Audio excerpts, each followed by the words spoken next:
la Corée du Nord vient de faire basculer la crise dans une autre dimension. Particulièrement inquiets, Américains et Sud-Coréens ont décidé de ne pas rester les bras croisés. Il y a peut-être quelques personnes naïves qui ont cru que Kim Jong-un, le chef de la Corée du Nord, se serait calmé dans son programme de développement de missiles balistiques intercontinentaux. Eh bien non, voilà, cette nuit il a envoyé un missile beaucoup plus puissant que ce qu'il y a jusqu'à aujourd'hui. Jim Mattis, le secrétaire le ministre de la Défense américain, a dit dès lors la Corée est une menace pour le monde entier. La Corée elle-même a dit à la télévision qu'elle peut maintenant toucher n'importe quelle ville en Amérique. C'est effectivement vrai. Donc les choses avancent, la menace grandit. Trump a dit on va s'en occuper. Et comme il a dit il y a quelques mois, enfin il y a un mois et demi environ, c'est le calme qui passait de la tempête. Ce calme qui était un calme factice, n'est-ce pas, est vraiment un calme qui passait de la tempête. Il est clair qu'on se rapproche d'un conflit qui peut amener, comme l'a dit Kim Jong, une troisième guerre mondiale nucléaire. Dieu nous en préserve. C'est pas tout. Ici en Israël, il y a la menace iranienne. Comme j'ai dit dernièrement, le Hezbollah est au niveau le plus d'alerte de mobilisation le plus haut qu'il puisse y avoir. Bibi Netanyahu a menacé très clairement la Syrie que si elle laissait les Iraniens prendre des bases militaires en Syrie, il attaquerait. On sait que l'Iran est intéressé par la plus grande base aérienne syrienne T4 à Tias, et Israël ne laissera pas cela, donc on risque aussi un conflit avec l'Iran. Et surtout l'Arabie Saoudite, donc il y a quelques semaines déjà, les Iraniens, par procuration des Yéménites, ont tiré un missile sur la capitale, sur l'aéroport de la capitale d'Arabie Saoudite, Riyad. Le missile va être intercepté, mais en tout cas, l'Arabie Saoudite a dit c'est un casus belli, c'est donc une cause de guerre. Et il est intéressant de voir que s'il y a un conflit entre, on va dire, l'Occident avec l'Arabie Saoudite et Israël contre l'Iran, ça va toucher certaines régions. Dernièrement, enfin, vient de se terminer ici un exercice militaire aérien, le plus grand exercice militaire qu'il y a jamais eu dans les cieux d'Israël, Blue Flag, drapeau bleu, auquel ont participé presque une dizaine de pays, pour la majorité occidentaux, dont un arabe, dont on n'a pas dévoilé l'identité, mais tout le monde sait que c'est l'Arabie Saoudite. Le chef de l'armée israélienne a dit qu'on est en accord complet avec l'Arabie Saoudite. Donc il est clair qu'il y a ici une union contre l'Iran. Pourquoi cette union contre l'Iran? C'est très simple, l'Iran prend du terrain.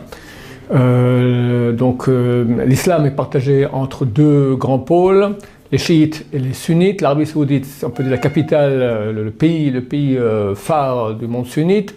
Le pays phare du monde chiite, c'est l'Iran. L'Iran a aujourd'hui pris l'Irak. La majorité de la population irakienne est toujours été chiite. À l'époque, Saddam Hussein était sunnite. La population était vraiment en majorité chiite. Donc aujourd'hui, ils sont pro-iraniens. La Syrie est devenue aussi un satellite, on peut dire. Les armées régulières iraniennes sont déjà en Syrie. Au Liban, Hariri a démissionné, ou à moitié démissionné, parce que le pays est devenu dans les mains du Hezbollah, qui est sous commandement iranien chiite. Donc il y a le croissant chiite. En dessous, il y a Israël et l'Arabie Saoudite.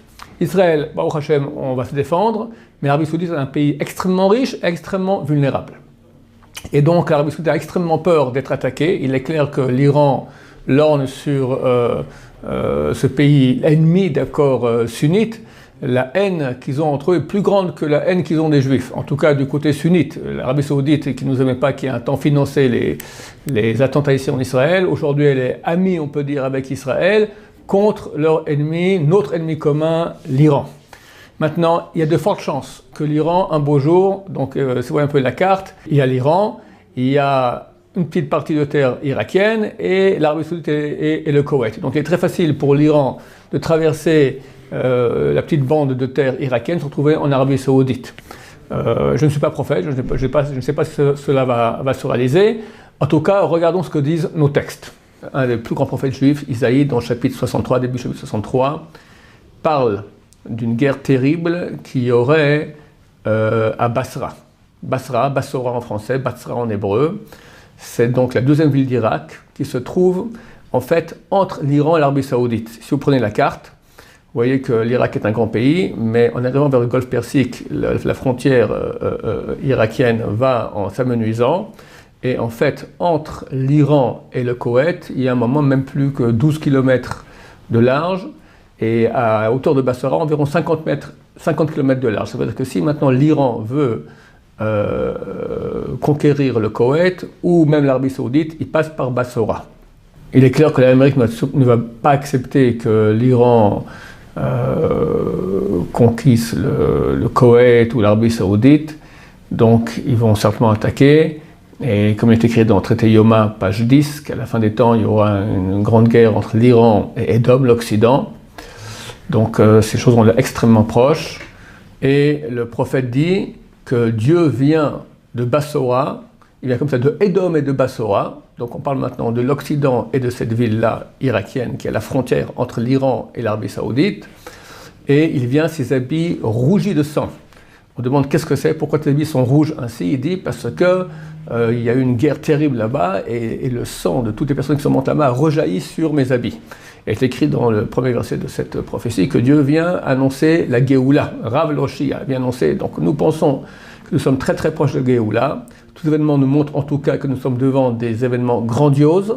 On ne sait pas quoi, on ne sait pas vers quoi ça peut aller. Nous pensons comme d'habitude qu'on est très très proche de la Géoula. Ça correspond aussi au texte. Mesdames, messieurs, une seule chose à faire, tchouva à fond.